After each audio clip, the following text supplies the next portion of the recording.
What's going on, it's your boy Hawks here, coming at you again with another video, and today is going to be a lens review, and I'm actually using the lens for this video so that you're actually seeing the quality of the lens, but it's the Rokinon 35mm T1.5. So I'm with this program called Almar Tech. If you saw the last video, that was kind of a project from that, and the teacher there had a lens. There was a Rokinon 14mm T2.5, I think.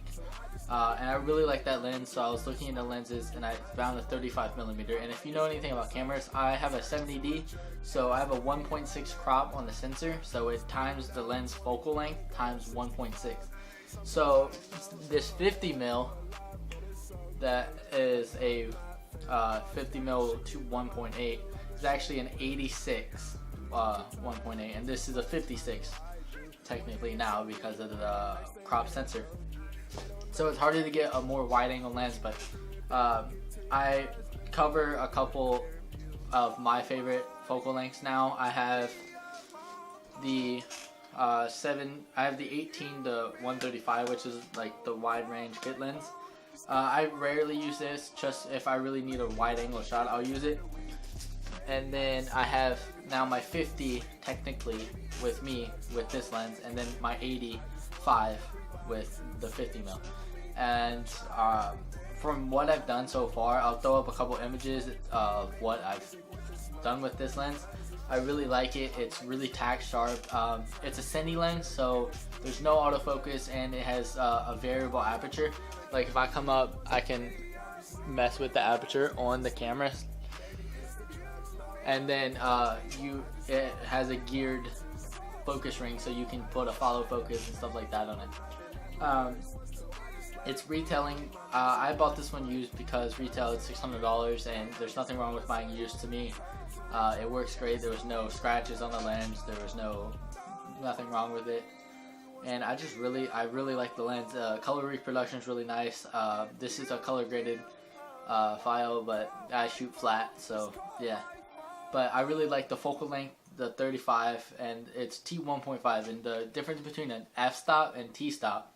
So this lens is f1.8, so that means it's just how wide the aperture rings can go inside. But f-stop is a not exact measurement of light, so cine lenses use t-stop, which is the exact measurement of how much light is coming through the lens, so they can really hone in of what and really know how much light is coming through the lens.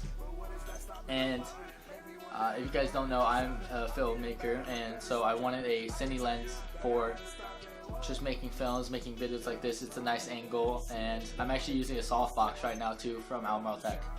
But yeah, that's why the lighting's good and stuff. So, but and Rokinon makes a whole line of cine lenses.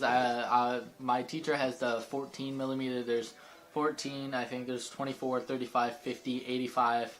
I think there's a 105, possibly, but yeah. But on if you have a camera and you're looking for lenses, especially if you're doing, I do a lot of portrait photography, so I don't like wide necessarily. I like a close-up, blurry background, stuff like that. And with this, if you have a camera with an APC size sensor, not a full frame, always remember the crop factor, because when I got the 50, I forgot about it, and it's actually an 85, so it's a lot harder to like do video with. If I put the 50 on, it would be a lot closer. So just remember that. Don't go like if I get 100mm macro, it's 100 times 1.6 something. It's not 100. It's times that. What, 160? It's a 160mm.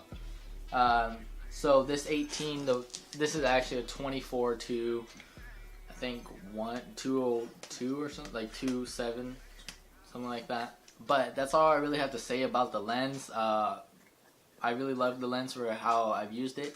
If you're looking for a cheaper cine lens, because this one wasn't outrageous, I recommend Rokinon. And yeah, just let me know if in the description if you guys want any other camera videos, stuff like that, tutorials, anything like that, and I'll try to put it up. And that's it for this video. If you're new to the channel, hit that subscribe button. If you liked it, leave a thumbs up. It's been your boy Hawks.